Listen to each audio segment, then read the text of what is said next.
This is the morning sports desk for Tuesday, September 26th. Corey, high school volleyball on the airwaves tonight, and a pretty special one. Yeah, it's a very cool one happening this evening. The Nevis Tigers are on the road at the Sebeka Trojans, CJ, and they're celebrating 50 years of high school girls volleyball tonight. Wow. And along with that celebration is a way to honor some area folks who have had a significant impact on that 50 years. Mm-hmm. So there's going to be, there's a special insert I know coming in the program, and I think there's even going to be something beforehand just to recognize their efforts in making Minnesota high school girls volleyball for 50 years into the dominant sport that it is, right? It is the most participated sport for girls in the state, I believe in the country as well. Mm-hmm. So they're honoring a few folks, and I just really quickly wanted to recognize Diane Pettis of Sebeka, Janet Golden Landquist of Nevis, Janelle Bright of Bertha Hewitt will be honored this evening as well, along with Ann Pavlik of Walker Hackensack Akeley and Susan Alstrom of Buffalo Lake Hector. This is a really cool thing. Minnesota girls volleyball established in 1974. It's the 50th anniversary of girls volleyball in the state. It's a big darn deal, and it's going to be pretty cool that we get to be a part of this for the evening. Now, very quickly, Sebeka is the host school tonight, 7-6 overall in the PRC. They are right now second in the conference. Technically, I guess it would be third because Verndale and Wadena Deer Creek are tied in the for the PRC lead at 3-0, but then Sebeka stands alone at 2-1 in PRC play. Nevis comes into this contest at 13-5 overall. And when you check the Northland Conference standings, they are at the top with a 4-0 conference record. So that matchup tonight is scheduled for a 7:15 pregame and a 7:30 first serve on 105.9 FM, the Superstation K106. Listen on the Superstation K106 app or online at wadenaradio.com. I'm really excited to be a part of this evening. And come on along for the ride. If you can't make it to Sebeka for this, we certainly hope you can listen in because it's going to be a really nice night of celebrating 50 years of Minnesota high school girls volleyball. Yeah, I mean, it's a really cool event. It's a really cool way to not just honor Sebeka volleyball, but honor volleyball across the region, which is a really cool wrinkle. Yeah, it should be a really fun night. Absolutely. So the Twins, Corey, we haven't had you in here since this happened, but the Minnesota Twins are American League Central champions.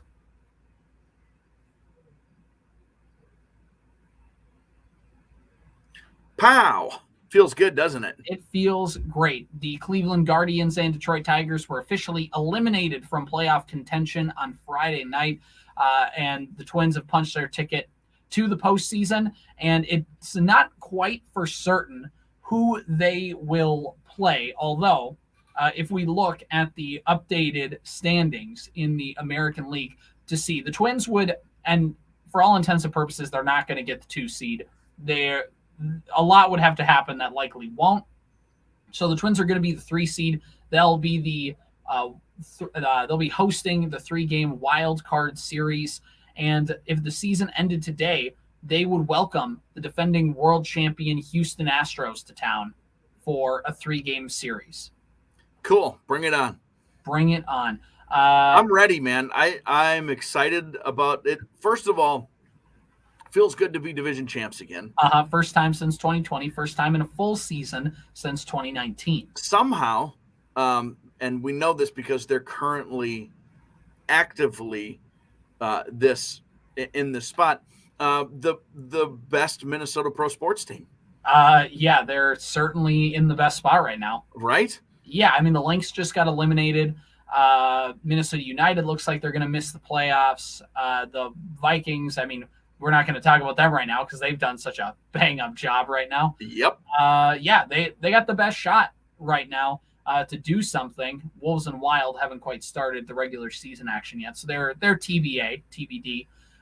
So yeah, I mean, the Twins got themselves a chance. And here's the thing: if you look at so I'm going to get some nerdy stats here for you. There's this thing called your like the Pythagorean theorem. Mm-hmm. There's like your Pythagorean win-loss record, which basically is like it's not the actual wins and losses, but it's like based on how you've played. This is like how good of a ball club your talent has amassed. You've produced at a clip that this ball club would. The Twins are like a 94 win team on their Pythagorean record. And if you look at the Twins in the second half of the season, sounds made up. I got to be honest. It just seems like a Twins fan was like, I mean, really, it could be like a 94 win team. Well, if you look at the second half of the season, this is where it gets backed up. Yes. In the second half of the season, the Twins' batting average increased by 20 points. Their on-base plus slugging went up 100 points, and they averaged a run and a half more per game, which, as we talked about at the All-Star break, Corey, all they needed to do was score like 1.5 more runs a game, and they'd be at like a 94 win pace. And in the second half of the season, the Twins are at a 94 win pace. Now, yeah, it's awesome. It doesn't nullify the first half, but it kind of does in a way, doesn't it? I mean, of course it does, because do you remember the All-Star break? We were like, if they just can do A, B, and C, then X, Y, and Z are in play. They did all those things. The pitching stayed as good. The hitting got better. They scored more runs. Of course, it'd be weird. It'd be weird in anything else in life to be like, that was bad. It needs to get better. And, you've improved all those things we said need to get better. Wow. That doesn't mean you weren't a POS in the beginning. That's of course it absolves what happened in the first half. Right. Of course it does. I feel like if the Vikings somehow get to 10-7 on the season and we all go, well, they did start 0-3 this year. Right. Yeah. That wouldn't make any sense.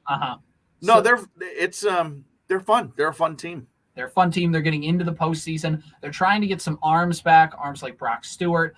Chris Paddock, who hadn't pitched for the Twins at all last year, or this year, I should say, because of Tommy John surgery he had last year, is going to come out of the bullpen. Louis Varland's been a legit weapon out of the bullpen. It feels like the Twins are getting some pieces, not necessarily to bona fide the bullpen, but maybe to fortify it, maybe to kind of it was a unit that was kind of held together by popsicle sticks and duct tape, and now at least can feel like they can hold their own a little bit. So things are going in the right direction. But Corey, the Twins are playing the Oakland A's tonight in a best of 3, or I should say 3-game series. And then they go to Colorado to end the season. Both those teams are in last place in their own divisions. The Twins should win the next 4 out of 6. And if they don't, it doesn't matter. They're already a postseason team, and they're in the mode of like staggered rest of like guys are playing, but like, don't stress yourself out too much. Did you make up a word?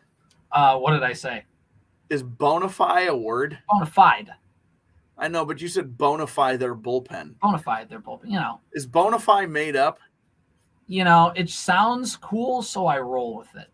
Like you debone some chicken, but then you want the bones back in, so you bonify it? Yeah.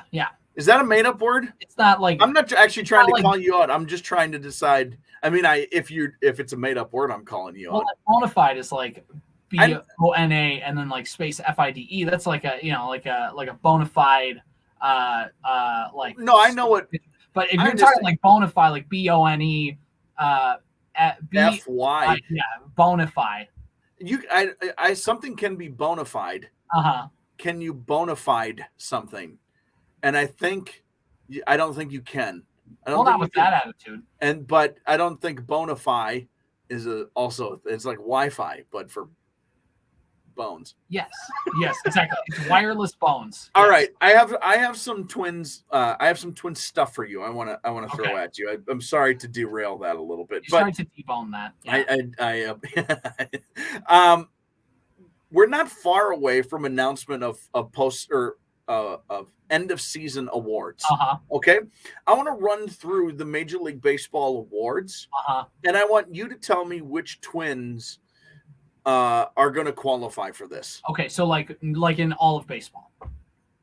It's not like Twins awards specifically. No. Like, MVP. Yes. Those sorts of things. Okay. So I'm going to run through MLB end of season awards. I want you to tell me, will the Twins qualify for it? Will there be a Twin who has a chance at winning any of these things? All right, let's do it. All right. I'm going to skip over things like the Heart and Hustle Award and the Player Choice Awards. The Heart and Hustle Award goes to my king Kenta Maeda. That's my king. Sure, that's fine. How about relievers of the year? Will a Twins reliever be in contention and or win that? Yohan Duran would be the only one that would be close to be winning reliever of the year, and he's had a good season. Not quite as electric as his rookie year, but he had a weird bump where the Twins overused him in late July, early August a little bit. So I'm going to say no reliever of the year. But Yohan Duran would be the only guy with a chance. Okay. Like maybe a vote or something. Yeah, he might sneak in there. Do the Twins have a comeback player?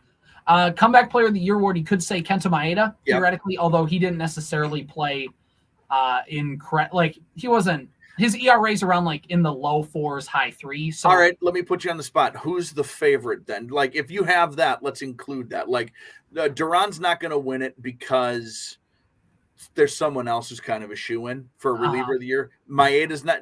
Do you have a name off the top of your head? Like, who's the comeback player of the year this year? If you don't, it's fine. I don't have anybody. I feel like there's somebody I'm missing. Yeah, I don't have an idea. Is it? How about the Edgar Martinez Outstanding Designated Hitter Award? That's got to be Ohtani, right? Yeah, that's got to be Ohtani. Do the Twins have any Silver Sluggers this year? So I can't remember. Is Silver Slugger an award that the media votes on like the other awards, or do they just give it to the guy with like the highest OPS or slugging percentage of like a position? I think it's the best hitter at each position. So they judge it by batting average. I don't know the exact metrics. Okay, well, if we're gonna look at it that way, you could potentially look at Ryan Jeffers for catching. He could potentially be a guy in that stratosphere, mainly because of how well he played in late August. Might have cooled off a bit. I know that the Rangers have a really good catcher, that Baum, that's in the running for that as well. Ryan Jeffers, I would say, is one person who could be in that category. Do the Twins have any Gold Glovers, which of course goes to the best defensive player at every position, but also you better hit? It's the Gold Glove is I love the Gold Glove Award. I hate the people that choose the Gold Glove Award, mainly because of Mauer should definitely have won the Gold Glove in 2017, and they did not give it to him. Also, Minkiewicz got hosed a bunch too. Yeah, because it's just whoever the media really likes. Like Arise was in contention for a Gold Glove Award last year. I love Luis Arise. He's a fine first baseman, but he's not a Gold Glove caliber first baseman. All right, we got to keep it moving. Do we have anybody? I would say Carlos Correa. Oh, yeah. Okay, fair. Roberto Clemente Award is a humanitarian. Let's just skip Carlos over Correa that was the nominee for the Twins. Okay, perfect. Yeah. The Aaron Award, that's like, we're talking about like slugger kind of guy. Slugger kind of guy. I mean, probably not. Probably not anybody off the top of the head. Is Rocco up for manager of the year? He could be, but they'll probably give it to the Orioles manager. Which is the right move. Yeah. Okay, this is the one I'm interested in, and you have about 60 seconds to explain. Okay. The Twins have had numerous rookies significantly impact this team. One of them has to be up for Rookie of the Year, right? Well, yes, but actually no.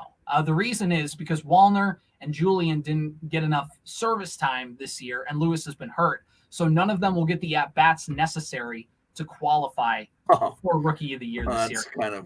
It's a bummer this year because those three Twins have produced more by rookies out of any rookies in Twins history, and one of the highest in baseball ever in a season. And none of those guys will get. Don't have enough. Okay, fascinating. But they could qualify next year, theoretically. It's hilarious. It'll be Lewis's third year at the major league level, and he'll finally qualify. Okay, how about we'll kind of just double up on here. Do the Twins have a Cy Young candidate or an MVP candidate? No MVP. Cy Young, Pablo Lopez, and Sonny Gray. Sonny Gray's like second in the AL in ERA. Okay. Pablo Lopez has a lot of innings pitched. Pablo Lopez is top 4 in baseball in strikeouts. So either one of those two, although if I were to give the nod on who is more likely, I would say Sonny Gray because he has the lower ERA and he's more known throughout like the established media. And he's a veteran. You know, like if they were going to vote for anybody, Sonny Gray probably gets more votes. All right, I'll give you one more here. and then I got to run. Okay. There's all MLB first and second team. And just to help you out, there are 5 starting pitcher spots for each team and 2 relief pitching spots for each team. So I'll let you fill in. Do the Twins have any first or second team all MLBers? Pablo Lopez and Sonny Gray for pitching. That's going to be obvious. Max Kepler, you can make a case for second team right field. Mookie Betts is obviously going to be the first teamer, but that's about where it's at. I can't really think of much else unless maybe you want to include Ryan Jeffers at catcher on second team.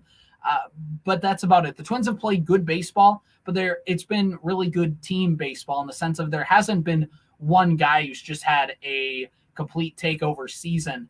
More just a lot of guys have played really well. And honestly, that's probably how you want it to be as a team anyways. All right, this has been the Morning Sports Desk for Tuesday, September 26th. It's 7:31 on KWAD. Here's MNN News. Minnesota News Network. I'm Brent Home. The Duluth area is still drying out from its